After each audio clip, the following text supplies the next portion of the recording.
You should never have come here, warrior of light. I labor only to forge a lasting peace. A peace you would deny us out of ignorance and blind faith. No matter. If it is our fate to be at odds, then it is mine to strike you down. We whom gods and men have forsaken shall be the instruments of our own deliverance. Partake of my flesh. Fill this vessel with your light. Walk amongst your brothers and sisters once more. Oh, Saint Shiva, still the hatred within our hearts and bless us with eternal grace.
Join in the chorus, my brothers.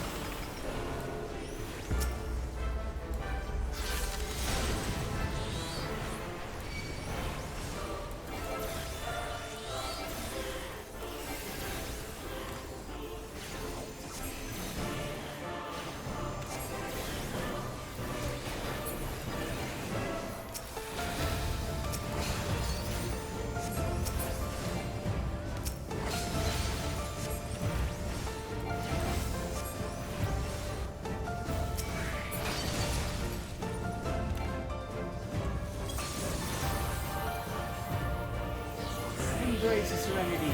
Renounce the hatreds that consume me.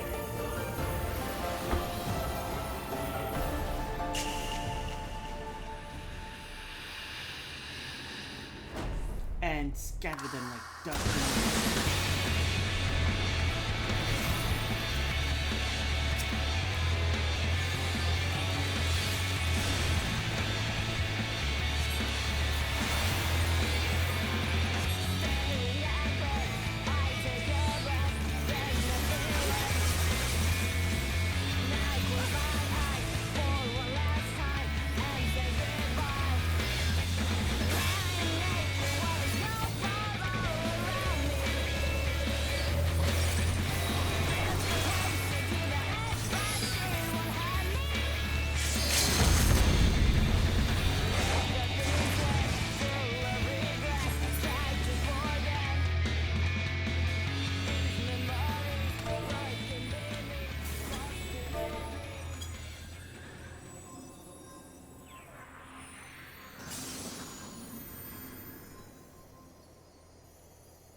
Fool. Blind, bloody fool.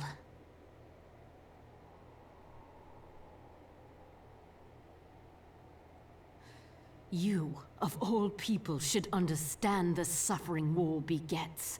That no sacrifice is too great if it brings an end to the violence. Mine is the righteous cause.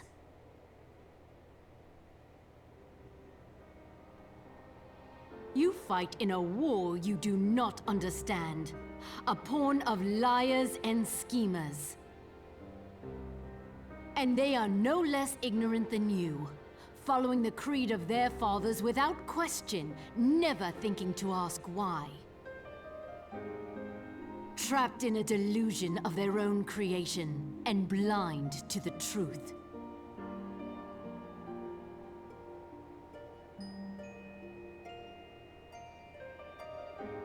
Warrior of Light, redemption is not beyond us. We who walk before may lead those who walk after. Seek the Keeper of the Lake. See with eyes unclouded. Do not squander Mother's gift.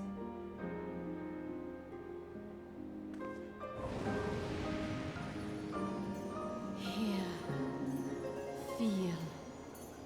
Think.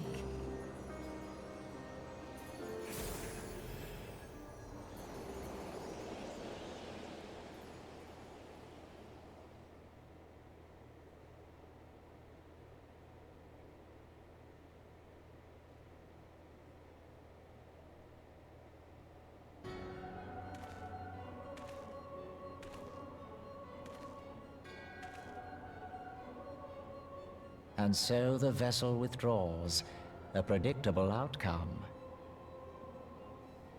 Nevertheless, La Habrea will be pleased. How unfortunate.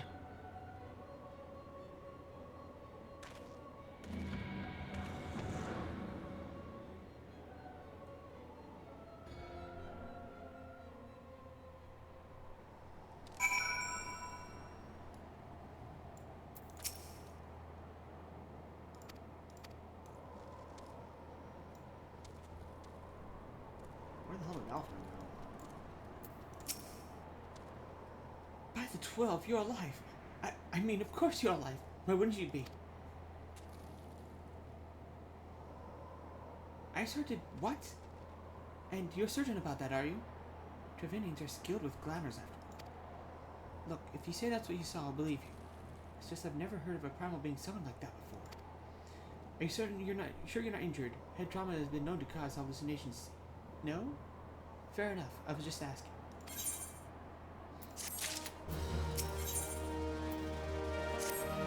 If you ask me, there's not to be gained from mulling over the implications of your story in the freezing cold.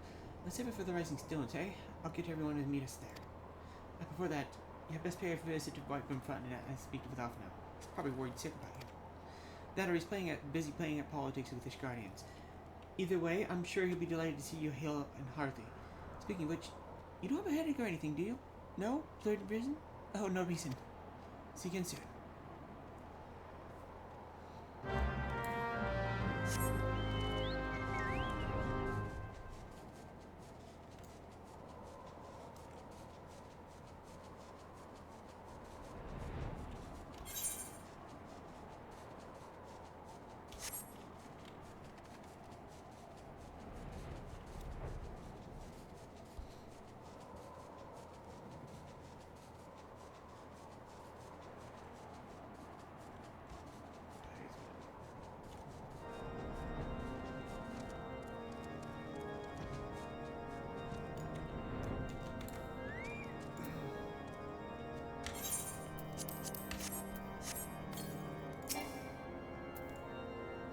Just stand here now as proof of your mission success. Praise be to Holiday. It is customary to report to one's commanding officer after completing the mission. Thanks, Lucia. I still remember the first time you entered these chambers. Suffice it to say, I never imagined I would be one day so glad of your return. Welcome, my friend. Welcome.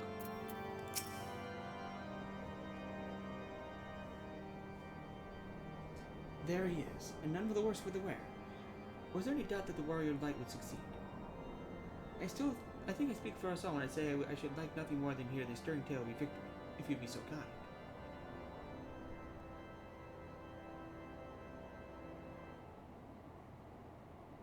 Then we were too late to prevent the summoning. But not too late to prevent further loss of life. An outcome worthy of celebration. And one for which we have to Amkip to thank. Yes, you're right, of course, Sir Amkip. We should be content with what we have accomplished. I, for one, cannot have wished a better outcome. She was no longer a threat, and the heretics have been routed. Aye, there's the matter of the Iceguard's escape, but she cannot run forever. Whatever that takes days, weeks, or moons, or even years, my knights will find her.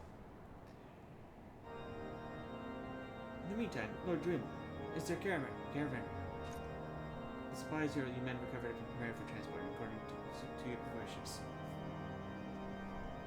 Rest assured that my knights will see them safely to Reborn. Of that I have no doubt. I take it that these same supplies are the heretic store from House Fortal Caravan? Thus, the crystals were comprised of the bulk of the shipment, yes.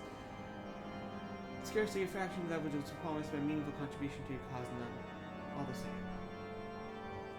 On a related note, I might trouble you to accompany me to the Camp Dragonheart ahead of your earliest convenience. It is not for my benefit. Certain Lord was most distressed when he learned of your intent to risk life and limb to start Azure. It took half a dozen knights to restrain him, I am told.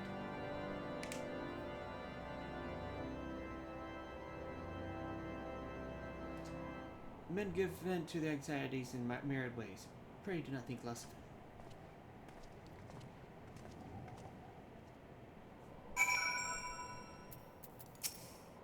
I trust you not discussing the events which transpired at Snowcloak too. The heretic is dead, and the lords of the high houses know of your deeds. That is what matters.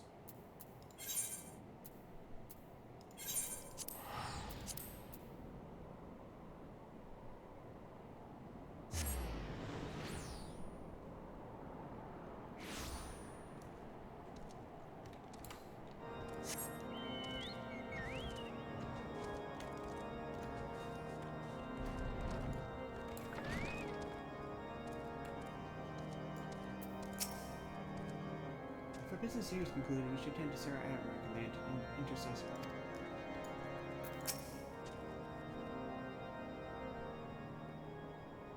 What were you thinking, Amkip? Wagering your very being on a dubious theory which might allow you to enter Aizar's lair, knowing full well that she could have sufficient forewarning to complete her rituals to summon Shiva anyway. And then engaging the abomination in mortal combat. By the fury, Amkip, 'tis stuff of ballads. A battle for the ages. Would that I had been there to fight by your side. Yet here I was forced to wait, condemned to wonder if that at the fate of a dear friend for a veritable eternity. I would not wish such torture on my most hated enemy. But you are here now, and that is what truly matters. Let us move on. Sir Emmerich wished to have words with you and Master Alfredo in private. He waits us in the intercessory.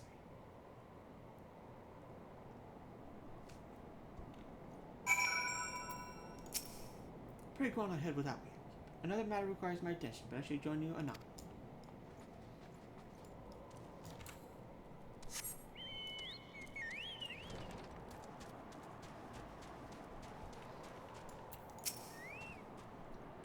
Greetings, sir. I shall show you now once.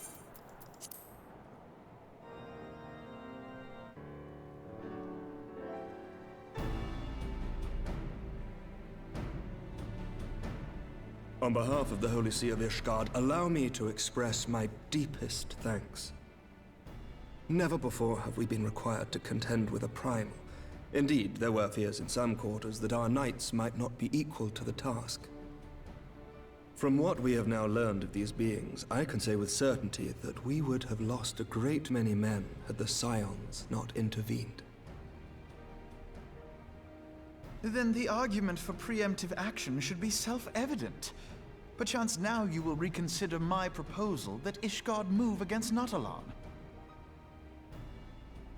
Ere we first met, a similar proposal was tabled, but the Holy See decreed that we were to observe and that military action should be taken only in self-defense. All things considered, it was not an unreasonable decision. Since the calamity, 2 vigils have fallen to the Horde, while Garuda has never shown any inclination to storm the gates of judgment. Which is why this unprecedented crisis and its resolution may prompt a change in policy. You who have faced these primals know well the threat they pose. Ishgard did not. Not until now. And there is naught like a brush with death to change a man's outlook.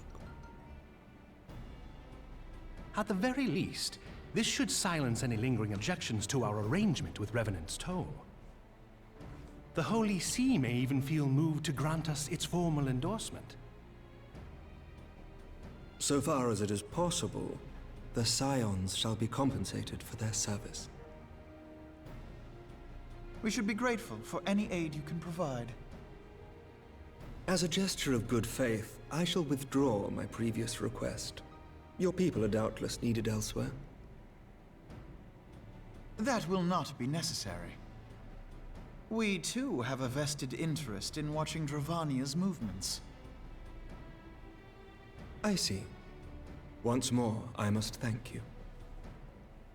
Sir Emmerich, if I may, do you truly believe that Midgard-Zoma could return?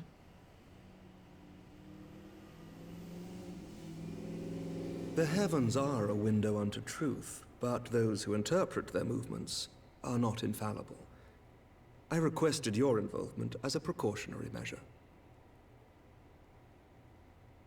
But of course, you sought an excuse to compensate us from the first, mindful of what would happen if Revenant's Toll were taken by your enemies.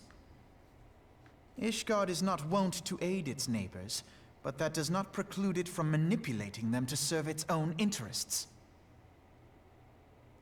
Choose your next words carefully.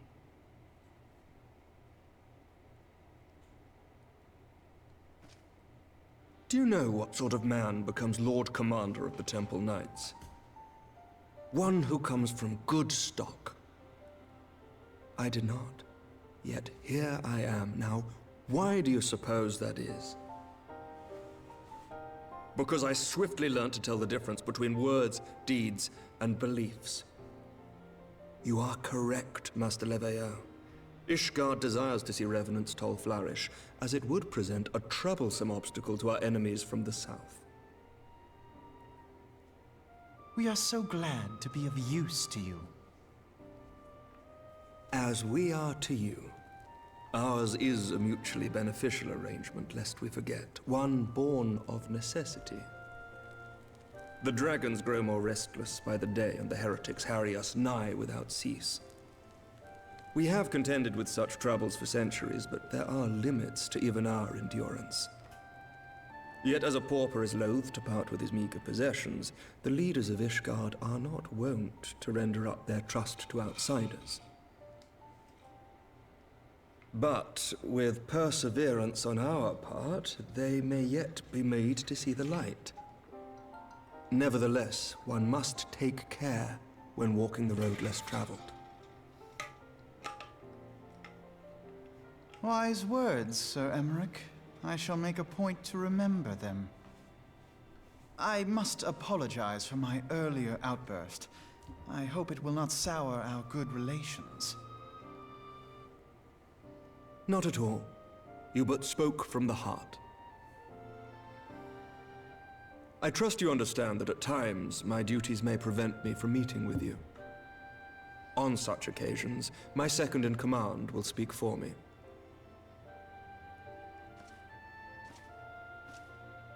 Lucia, at your service.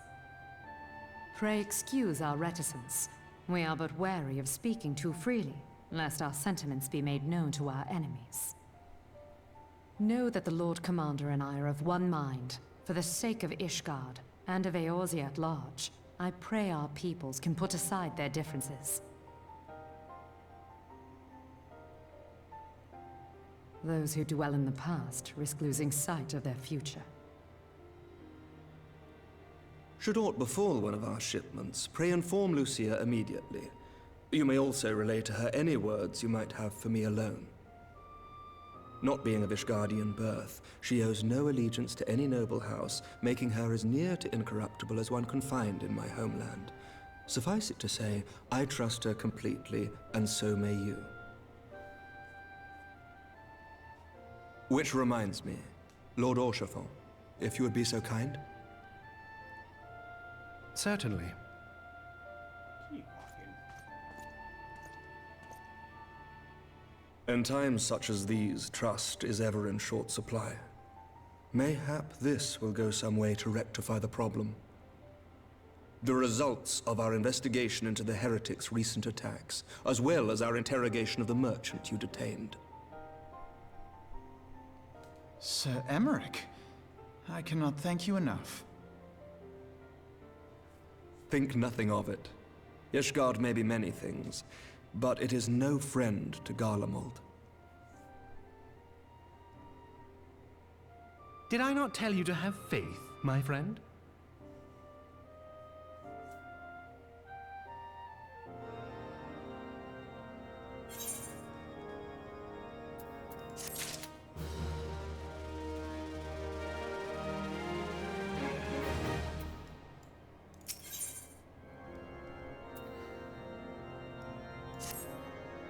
It would seem we have much to discuss with our friends at the Rising Stones.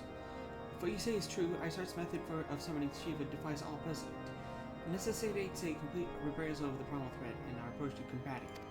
Moreover, there are grave ramifications if word of this incident reaches Imperial ears. The Gallian Empire believes that primals are an insufferable menace, but their mere existence is a threat to this very star. As such, they deem that any action taken against the beast tribes to be justified by default.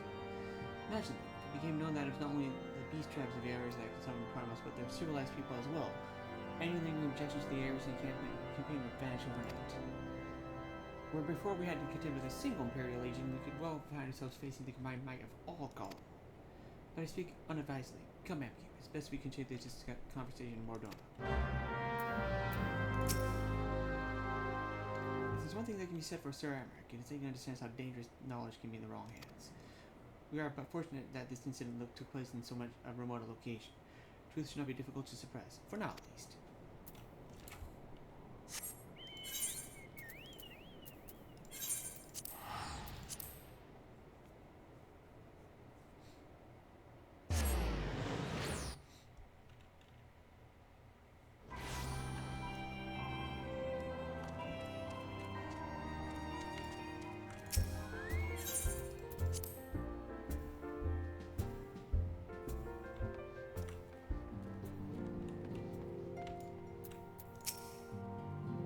I do not fault Sir Emmerich for being less than forthcoming with his beliefs. Not even the highborn are beyond reach of the Inquisition. True, young leaders can be more amenable to new ideas. Then again, the lack of experience and influence can hinder their ability to enact reforms.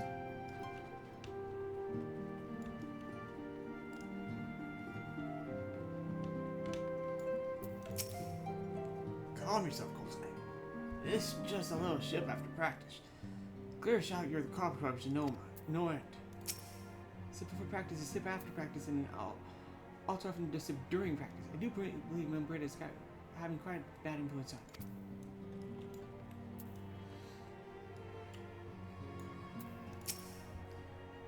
Trying to tumble the table now, are we? Don't give it up yet, boy. Either line him up.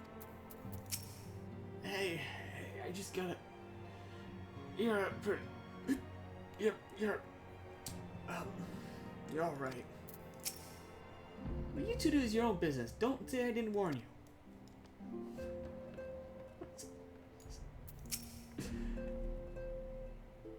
Our stocks of wine and nearly height and run dry. That's Charlie and Scully's drinking us out of house and home. Forgive me, Amkip. I thought I'd prepared enough meals for everyone, but the others are most hungry.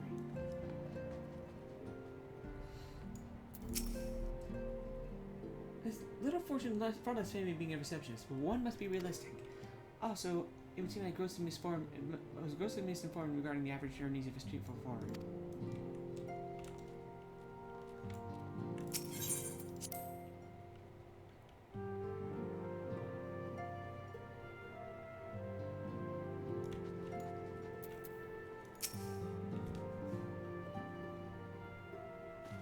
Words cannot well express how glad I am to see you return to us hale and whole. Needless to say, I am most eager to hear your account of that which occurred in Kurthis, assuming you're ready to speak of it. Excellent. I shall summon the others at once.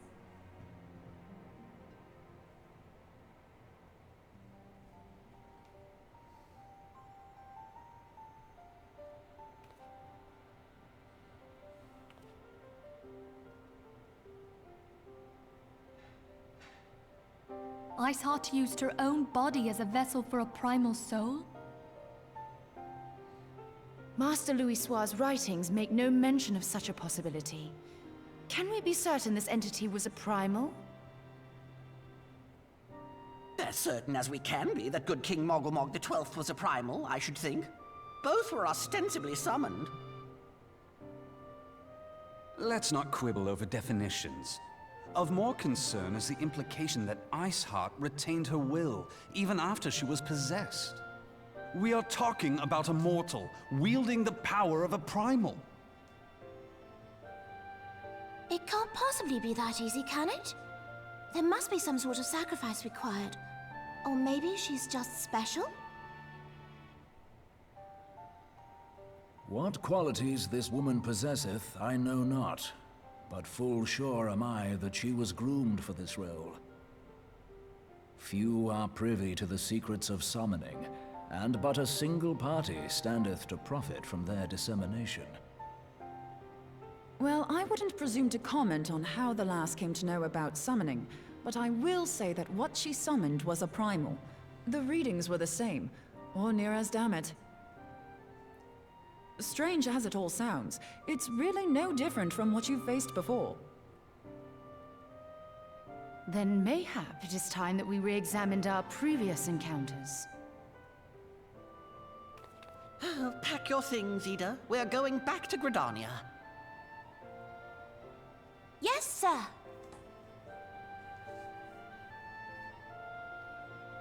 About Iceheart's final words to you.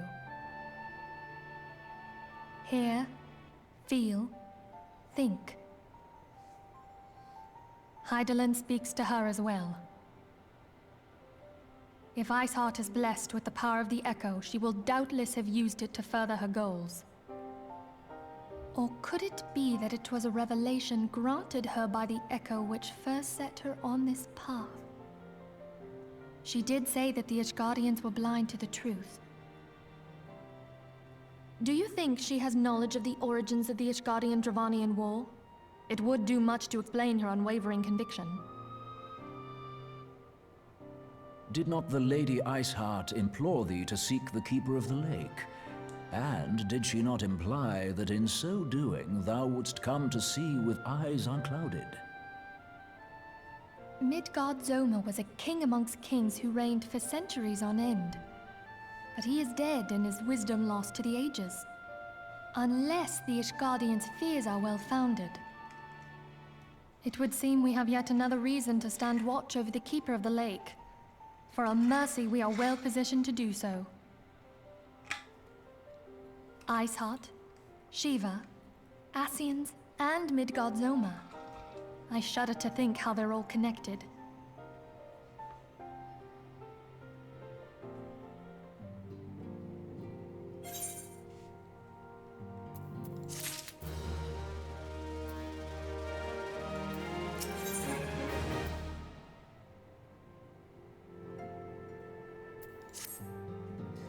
I may scour the annals for knowledge of Midgard-Zoma. Given his great age, I dare say he appears in more than a few.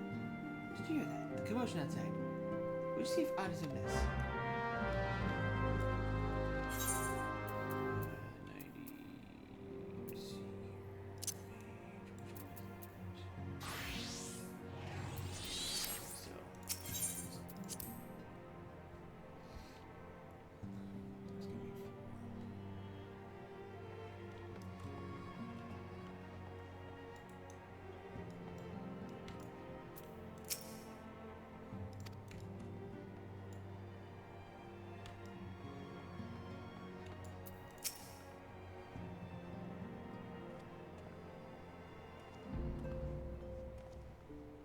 Amkip, tell us all that you're on hand. We have a problem. Royal has escaped. It happened shortly after the Immortal Flames took her into custody. She had been placed in a dungeon cell ahead for a coming trial. But apparently a combination was not to her liking. The trinket was found slain along with 2 guards. Just plain she received inside help. Citizens report seeing Royal quitting the city rather the gate annulled, the bloodied spear in her hand. She makes her cast from Meridian. I am certain of it. If the fate in her arrows is as good as sealed, what recourse has she but to flee to her imperial masters? Even as we speak, Captain Lilbert and the first are hot upon Royal's heels. Pray make haste to camp Blue Fog and join the hunt.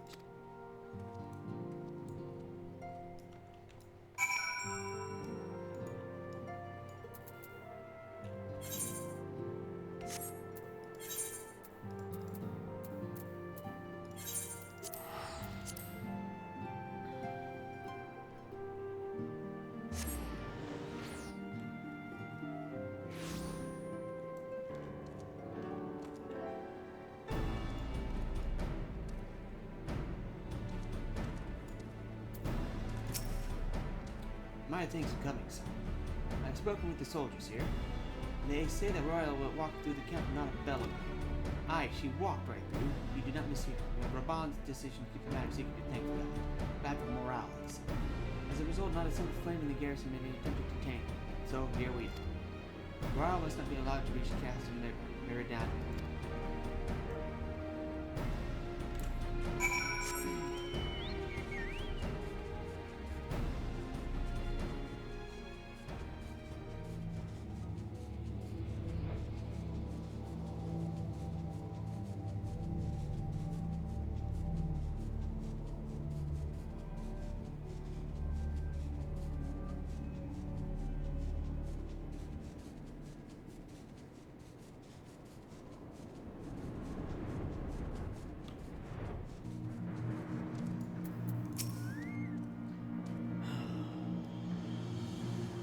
Was that really necessary? I'd better reconfiscate with the